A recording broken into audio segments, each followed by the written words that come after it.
이사야서 21장 1절에서 17절 말씀. 해변 광야에 관한 경고라. 적벽이 광야에서 두려운 땅에서 내게 회오리 바람같이 몰려왔도다. 혹독한 묵시가 내게 보였도다. 속이는 자는 속이고 약탈하는 자는 약탈하도다. 엘람이여 올라가고 메대여 에워싸라. 그의 모든 탄식을 내가 그치게 하였노라 하시도다. 이러므로 나의 요통이 심하여 해산이 만박한 여인의 고통 같은 고통이 나를 엄습하였으므로 내가 괴로워서 듣지 못하며 놀라서 보지 못하도다. 내 마음이 어지럽고 두려움이 나를 놀라게 하며 희망의 서광이 변하여 내게 떨림이 되도다. 그들이 식탁을 베풀고 파수꾼을 세우고 먹고 마시는도다. 너희 고관들아 일어나 방패의 기름을 바를지어다. 주께서 내게 이르시되 가서 파수꾼을 세우고 그가 보는 것을 보고하게 하되 마병대가 쌍쌍이 오는 것과 나기 때와 낙타 때를 보거든 귀 기울여 자세히 들으라 하셨더니 파수꾼이 사자같이 부르짖기를 주여 내가 낮에 늘 망대에 서 있었고 밤에 새도록 파수하는 곳에 있었더니 보소서 마병대가 쌍쌍이 오나이다 하니 그가 대답하여 이르시되 함락되었도다 함락되었도다 바벨론이여 그들이 조각한 신상들이 다 부서져 땅에 떨어졌다 하시도다. 내가 질밟은 너여 내가 타작한 너여 내가 이스라엘의 하나님 만군의 여호와께 들은 대로 너희에게 전하였노라. 두마에 관한 경고라. 사람이 세일에서 나를 부르되 파수꾼이여 밤이 어떻게 되었느냐 파수꾼이여 밤이 어떻게 되었느냐. 파수꾼이 이르되 아침이 오나니 밤도 오리라. 네가 물으려거든 물으라. 너희는 돌아올지니라 하더라. 아라비아에 관한 경고라. 드단 대상들이여 너희가 아라비아 수풀에서 유숙하리라. 대마 땅의 주민들아 물을 가져다가 목마른 자에게 주고 떡을 가지고 도피하는 자를 영접하라. 그들이 칼날을 피하며 뺀 칼과 당긴 활과 전쟁의 어려움에서 도망하였음이니라. 주께서 이같이 내게 이르시되 품꾼에 정한 기한같이 1년 내에 게달의 영광이 다 쇠멸하리니 다 같이 게달 자손 중 밝아진 용사의 남은 수가 적으리라 하시니라. 이스라엘의 하나님 여호와의 말씀이니라. 아멘. 사람들이 좋아하는 게 보니까 빛나는 거더라고요. 빛나는 거. 물론 빛나는 거는 그때마다 다릅니다만은 빛나는 걸 좋아합니다. 우리 태희가 이제 만 3세예요. 만 3세. 지금 뭐 5살 하지만 만 3세입니다. 이제 3년을 살아온 이 녀석이 보석을 어떻게 알아가지고 이 보석을 좋아해요. 근데 우리 집에는 보석이 없으니까 그래도 이제 엄마 이제 귀걸이 같은 거 보면서 반짝반짝하는 거 보고 아빠 이거 뭐예요? 이렇게 물어봐요. 이제 그 반짝거리는 게 보석인 걸 알고는 우리 집이 이제 오래된 집인 거 아시는 분은 아시죠? 굉장히 오래된 집이고 또 저희가 약간 이제 수리를 하고 들어가서 막 유리 조각 같은 게 막 이렇게 주변에 있는데 그 유리 조각 반짝거린다고 그거 보석이라고 갖고 다니는 거 엄마한테 혼나겠지. 그 비니까. 그렇게 그냥 그 녀석이 그걸 찾는 걸 보면서 야, 쟤는 저렇게 반짝거리는 것도 좋아하는구나 생각을 했어요. 빛나는 것이 보석으로 보이는 사람들도 있을 거야. 우리 태희는 빛나면 다 보석으로 보이지만 이제 가치 있는 그런 보석에 대해서 생각하는 사람도 있고, 아, 빛나는 것은 보석이 아니라 잠언 말씀에 있는 것처럼 지혜다. 지혜를 추구하는 사람들도 있을 거고, 또 어떤 사람들은 명예와 권세를 추구하는 사람들도 있을 거예요. 우리는 이 모든 것들이, 이 세상의 모든 빛나는 것들이 사실은 다 아무것도 아님을 깨달은 자들입니다. 깨달은 자들이에요. 세상에서 정말 아름다웠던 시간 20대 다 지나가 버려요. 그때 빛나고 아름다웠어도 어느 시간이 지나면 끝이에요. 외모가 빛나는 것으로 생각했던 사람들도 있을 거예요. 그렇지만 그것도 다 없어져요. 다 사라져요. 그리고 영원히 그 빛이 꺼지지 않을 것 같이 빛나는 그러한 나라들도 하나님 앞에서 아무것도 아닌 것을 오늘 본문에서 우리가 읽었어요. 이 세상의 모든 빛나는 것과 비교할 수 없는 빛남이 뭡니까? 바로 하나님의 영광이에요. 하나님의 영광. 오늘 이 말씀을 통해서 이 세상의 빛남의 헛됨과 하나님의 영원한 영광의 빛남에 대해서 나눌 때에 여러분 마음속에 하나님의 영광이 가득 채워지시기를 주의 이름으로 축복합니다. 4절 말씀에 보니까 내 마음이 어지럽고 두려움이 나를 놀라게 하며 희망의 성황이 변하여 내게 떨림이 되도다 그랬어요. 자, 1절부터의 말씀에 보니까 이사야가 주변 국가에 대한 묵시를 받았다, 계시를 받았다라고 돼 있어요. 근데 그 계시가 이런 나라들이 어떻게 멸망할지에 대해서 듣게 되니까 마음이 두렵고 떨렸다는 거예요. 그리고 이 세상을 향한 그 희망의 그 서광이, 희망의 빛이 두려움과 떨림으로 바뀌게 됐다라고 자기 마음을 표현을 합니다. 우리가 사실 기독교를 믿든 아니면 세상에 대해서 그냥 살아가는 사람이든 이 세상이 멸망할 거라는 거에 대해서는 마음속에 다 있어요. 또 특별히 기독교인들은 특별히 심판에 대해서 많이 듣게 됩니다. 하나님이 심판하신다, 하나님이 진노하신다, 하나님께서 이 세상에 대해서 이렇게 하실 것이다 라는 얘기를 들어요. 주님도 말씀하세요. 난리와 난리, 소문과 소문이 있을 거고 전쟁이 일어나고 기근이. 그런데 이 모든 것들을 듣고 나서도 우리는 마음속에 불안한 마음은 잘 안 가져요. 내 얘기가 아니라 남 얘기예요. 그런데 하나님의 그 진노가 저희들도 관통을 했어요. 우리 소중한 사람들 힐링센터 옆으로 마치 번개가 옆에서 꽝 치는 것처럼 그 옆으로, 우리 센터 옆으로 그냥 산사태가 그냥 확 하고 났어요. 저는 감사하고 놀랍고 또 두려웠어요. 그러니까 이 이사야의 말이 이해가 돼요. 하나님의 그 진노에 대해서 듣게 됐을 때 그건 남 얘기가 아니라 그 이스라엘을 관통하고 지나가는 거예요. 근데 이스라엘이 망하고 멸망하는 것은 아닙니다. 하나님이 그곳에서 그들을 지키시고 보호하시죠. 지키시고 보호하셔요.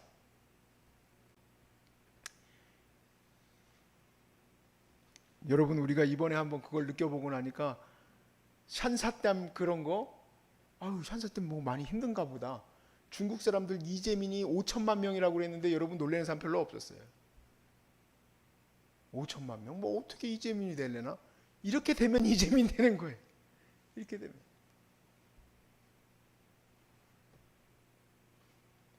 감사하게도 하나님이 우리는 그 모든 진노의 날에, 그 심판의 날에 우리를 피하게 하시고 우리를 지켜주실 것이 약속되어 있으니 여러분 감사한 말씀 아니겠습니까? 그러나 우리는 이 진노의 날을 가고 있음을 알고 여러분도 이 4절 말씀처럼 마음이 어지럽고 두려운 마음, 놀라운 마음을 갖게 될 것을 이제 바라보시길 바라요. 자, 이사야서 21장 5절에서 6절 말씀에 보니까 그들이 식탁을 베풀고, 우리는 이제 두려운 마음으로 이 세상을 바라보는데 이 믿지 않는 자들은 어떠냐? 그들이 식탁을 베풀고 파수꾼을 세우고 먹고 마신다 그랬습니다. 그러니까 파수꾼을 세워놨으니까 우리도 이제 잘 있는 것이 우리 대한민국 군인들이 잘 지키고 있으니까 편안하게 지냅니다 하고 있잖아요. 그런 것처럼 이 파수꾼들을 잘 세워놓고 있으니 우리는 안에서 먹고 마시고 즐거워하자라는 거예요.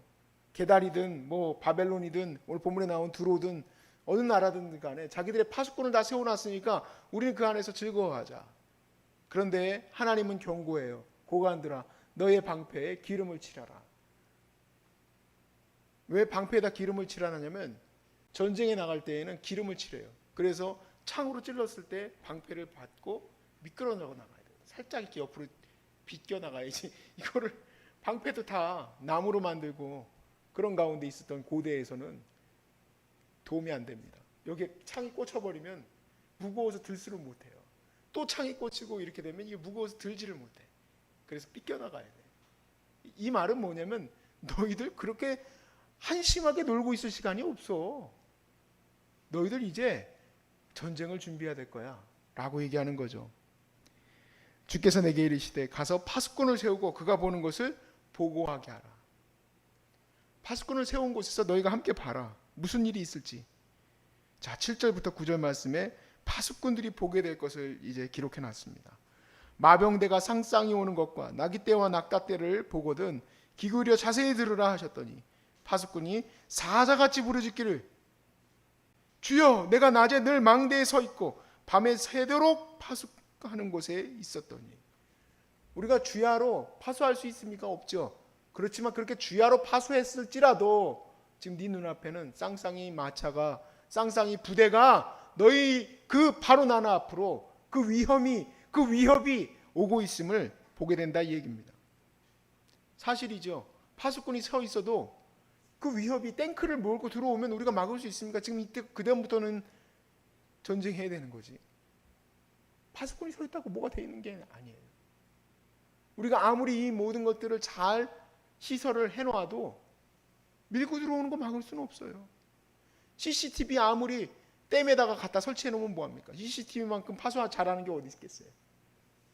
알람이 막 울려요. 우리도 이번에 이런 재난이 있으니까 막 저기서 계속 삑삑삑삑 계속돼요.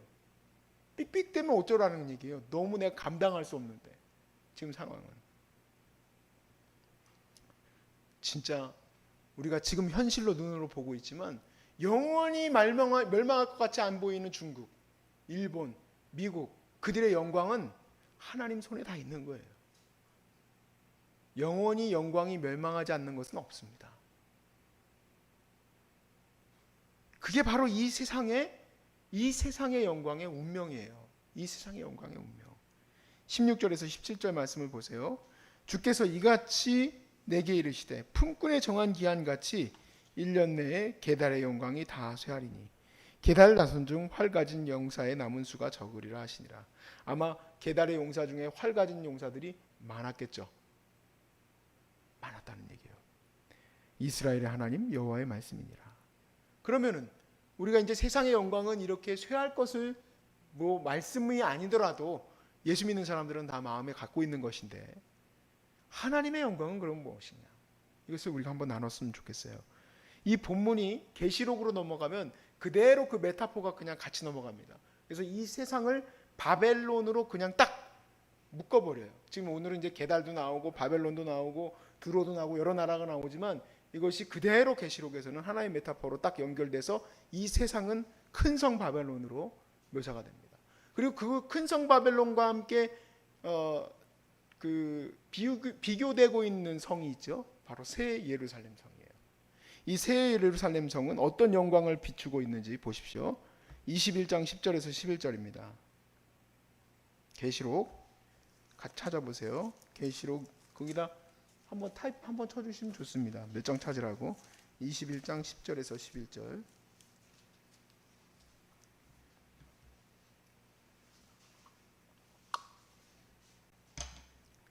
계시록 21장 10절에서 11절 같이 읽어봅시다. 시작. 성령으로 나를 데리고 크고 높은 산으로 올라가 하나님께로부터 하늘에서 내려오는 거룩한 성 예루살렘을 보이니 하나님의 영광이 있어 그 성의 빛이 지극히 귀한 보석 같고 벽옥과 수정같이 맑더라. 아멘. 자, 이 보석의 정체는 성도들입니다. 이 보석의 정체는 성도들인데 하늘에서 내려온 새 예루살렘은 바로 교회 성도들을 말하죠. 근데 이 성도들이 아름답게 빛을 비출 건데 막 영롱하게 빛을 비출 거예요. 그건 이제 비유죠. 그렇게 이제 영롱하게 비추이는 그 보석들이 빛을 내게 되는 그 빛의 근원이 있습니다. 근데 이 새 예루살렘 성에는 해가 없어요. 왜 그러냐? 그곳에서는 하나님이 계시기 때문에 그렇다 이 얘기예요. 하나님이 그 빛의 근원이에요. 그러면 이 새 예루살렘이 어떻게 해서 영롱하게 빛을 비춥니까? 반사하는 거예요. 하나님의 영광을 반사하는 겁니다. 하나님의 영광을 반사한다는 것은 하나님은 어떤 분입니까? 거룩하신 분이에요. 내가 거룩하니 너희도 거룩하라 했어요. 이 계시록 말씀에서 성도들을 향하여서 요청하고 있는 것은 한 가지예요. 바로 순결입니다. 순결. 하나님 앞에 순결하라. 거룩하라. 이 세상에 미혹되지 말고 하나님의 거룩함 앞에 정말 이 모든 핍박과 어려움 속에서도 너희가 너희의 신앙을 지켜내라 라고 끊임없이 얘기를 하고 계세요. 그러니까 이 성도들의 빛남은 바로 우리가 거룩함에 서게 됐을 때, 내가 휘황찬란한 보석 반지를 끼고 또 휘황찬란한 얼굴에 뭐 성형을 하고 뭐 반짝이를 붙이고 그래 물광이라고 그러잖아요. 옛날에 물광 피부 뭐 냈던 드라마도 있다잖아요. 그래가지고 뭐 물광을 내고 막 차를 갖다 광을 내느라고 그냥 맨날 차가 그냥 우상이야, 우상. 그래가지고 얼마나 반짝반짝거리는지 거기다가 상처 하나 냈다가 죽는 거예요. 아들이고 딸이고 아내고 차가 우상해. 차가 내 사랑하는 아들과 딸이 아니라 차가 우상해. 차에다가 과자 그냥 과자가 빛이 내면 과자가 아니라 차가 빛을 내봐야 그 차지. 어이가 없는 거죠. 이번에 또 어이없는 일, 뭐 설교에 없는 얘기지만 이번에 가평에서 우리 경찰분들이 순직하셨잖아요. 보니까 무슨 인공섬 하나 만들어 놓은 거 그거 보수하느라고 경찰분들이 갔다가 그 급삶을 여러분 보셨죠? 얼마나 빨리 내려가는지. 거기에 배가 그냥 뒤집혀 가지고 살려달라고 소리 지르고 그냥 끝났어. 저희들은 우리 어제 그냥 막 그 맛있는 거 먹었잖아요. 그리고 뭐 지나가는 헬기 보면서 막 손 흔들고 SBS 아니야? 하고 이렇게 손 흔들고 알고 보니까 그거 찾으러 다닌 거였어. 우린 그것도 모르고 주님 앞에 죄송스러운 거지. 그러고 있었어. 그까짓 그 섬 하나 때문에 사람 목숨을 뭐가 더 중요한지를 모르는 거죠. 우리의 이 거룩함은요, 하나님의 거룩함을 비추어내는, 반사시키는, 우리의 삶에서 거기서 반사시키는 거예요. 그래서 베드로 사도가 베드로전서 2장 12절에서 이렇게 얘기해요. 너희가 이방인 중에서 행실을 선하게 가져 너희를 악행한다고 비방하는 자들로 하여금 너희 선한 일을 보고 오시는 날에 하나님께 영광을 돌리게 하려 함이라. 저도 몰랐는데 이번에 코로나 소모임을 그걸 해제시켜줬더라고요. 이틀 전인가를 해제시켜줬대요. 근데 뭐 또 무슨 153 교회인가 교회 또 무슨 교회 7명, 6명, 막 9명 이렇게 다시 또 감염 나오니까 난리가 났어요. 난리가 났어. 교회들이 또 욕먹고 있어요. 근데 우리가 집중하고 있는 거는 우리가 모여가지고 뭘 어떻게 해먹자는 게 아니고 하나님께 영광 돌리고 모이는 거잖아요. 그러니까 이런 욕먹고 어려움을 당하는 일도 있을 겁니다. 그러니까 베드로 사도도 너희가 욕먹는 거에 대해서 하나님께 영광을 돌리도록 이 세상에서 하나님의 거룩함을 비추어내라는 거예요. 사실은 그 예배 드림도 거룩함의 한 모습이에요. 거룩함의 모습이죠. 예배 드리는 것, 이 세상에서 우리가 선하게 해야 되는데 예배 드려야 되느냐 말아야 되느냐 이거 가지고 논란이 많았어요. 제가 결론을 지어드릴게요. 예배 드리는 것이 맞는 겁니다. 왜냐하면 우리는 예배를 드리는 것을 물론 어떻게 해야 될지는 우리가 지혜를 내야 되겠죠. 어떻게 하면 좀 우리가 이 코로나 사태 속에서 하나님께 예배할 수 있을지를 생각해 봐야 되겠죠. 그렇지만 우리는 무엇으로 거룩할 수 있느냐? 결정해야 된다고 한다면 예배함이에요. 결정해야 한다면. 근데 그것이 베드로 사도처럼 욕먹을 수도 있어요. 지금 얘기한 대로. 그것이 욕먹는 일일 수 있어요. 근데 그걸 어떻게 커버합니까? 더 열심히 해야지, 더 잘해야지, 뭐 어떻게 하겠어요. 참 이 세상 사람들은, 저도 그렇지만 이 인간이라는 거는요, 한번 무슨 프레임을 한번 마음에 걸면 그냥 계속 그냥 모든 게 다 미운가 봐. 제가 마음에 상처같이 있는 게 있는데, 아무튼 우리 군대에서 고참들한테 좀 뭔가 안 좋게 찍힌 적이 한 번 있어요. 근데 이등병 때 안 좋게 찍히는 건 없어요. 사실은 이등병들은 군기 잡으려고 그러는 건데, 난 속으로 더 잘 보이려고 막 이번에도 이제 막 수해가 났지만, 제가 이등병 때도 수해가 났어요. 무거운 돌을 막 열심히 하고, 무거운 돌 더 무거운 건 들고 삽질도 더 열심히 하고 막 더 열심히 막 했어요. 뒤에서 뭐라 그러냐면 상병 저 갈구던 그 상병이 쟤 왜 열심히 하는 척하고 그래? 하고 또 욕해. 그러니까 우리는 그런 마음 가질 거 없어. 교회가 열심히 해도 우리는 욕먹을 수밖에 없어요. 이래도 욕먹고 저래도 욕먹으면 어떻게 하면 되냐는 거냐면, 베드로는 삶에서 선한 삶을 살아나가라는 거예요. 하나님의 거룩한 삶을 살아나가라는 거예요. 그러면 마지막에 그들이 죽고 나서 그들이 어느 날은 하나님의 선하심을 깨닫게 될 것이란 얘기죠. 그리고 하나님께 영광을 돌리게 될 줄로 믿으시기 바랍니다. 여기 이번에 우리 포크레인 기사님들도 오셔서 제가 틈만 나면 전도를 하려고 했어요. 이 비가 많이 오는데도 제가 비가 올 때도 계속 전도를 했어요. 포크레인 기사한테. 보시라고 하나님이 얼마나 타이밍을 잘 맞추시는지. 덤프트럭에다 실을 때는 비가 안 왔다가 덤프트럭이 나가고 나면 비가 와. 그러니까 어떻게 된 거예요? 알아서 청소가 돼. 그리고 그걸 또 내가 부각시키려고 일부러 빗자루 들고 나가가지고 또 쓸었어. 빗속에서. 그리고 가가지고 기사님한테 예수 믿으셔야 된다고. 내가 이거 3번 더 나오면은 그땐 꼭 믿으세요. 근데 진짜 3번 또 계속 똑같이 덤프 오면 꺼지고 덤프가 가고 나면 비가 와. 비가 와. 그래서 제가 보시라고 하나님이 청소하신다고. 근데 그분이 끝까지 잘 책임져 주시고 마지막까지 잘 해주셨어. 난 예수 믿게 될 줄로 믿습니다. 난 그분도 예수 믿었으면 좋겠어요. 사랑하는 여러분, 우리가 그러니까 이 세상 속에서의 사람들의 영광과 이 세상 사람들의 그 빛남은 다 각자 다르지만 다 헛된 것임을 깨닫고 우리는 선한 삶을 오늘 살아가는 것이 진정한 빛냄임을 믿으시길 주의 이름으로 축복합니다. 진정한 빛냄은 바로 오늘 하나님의 선한 뜻을 이뤄가는 거예요. 우리 이 귀한 가정 빛납니까 안 납니까? 엄청 빛나요. 오늘 이 세 분 보니까 막 땀 흘리고 막 이렇게 해가지고 초췌한 상태지만 너무 아름다워. 사진 좀 찍어 놓으셨어요? 네, 감사합니다. 저한테 좀 보내주십시오. 너무 아름다운 모습이야. 어제 오셨던 수지 선한 목자교회도 오셔가지고 우리 도와주시려고 너무 아름다워. 그 모습이 가장 아름다운 모습이에요. 그 모습이 빛나는 모습이에요. 왜냐하면 그 모습은 하나님의 영광이 비추인 모습이기 때문에 그래요. 이 영원한 영광이 여러분 안에 있기를 우리가 소원하고 여러분 안에서 그 영광이 빛나서 많은 이들에게 그 빛이 비추어지기를 주의 이름으로 축복합니다.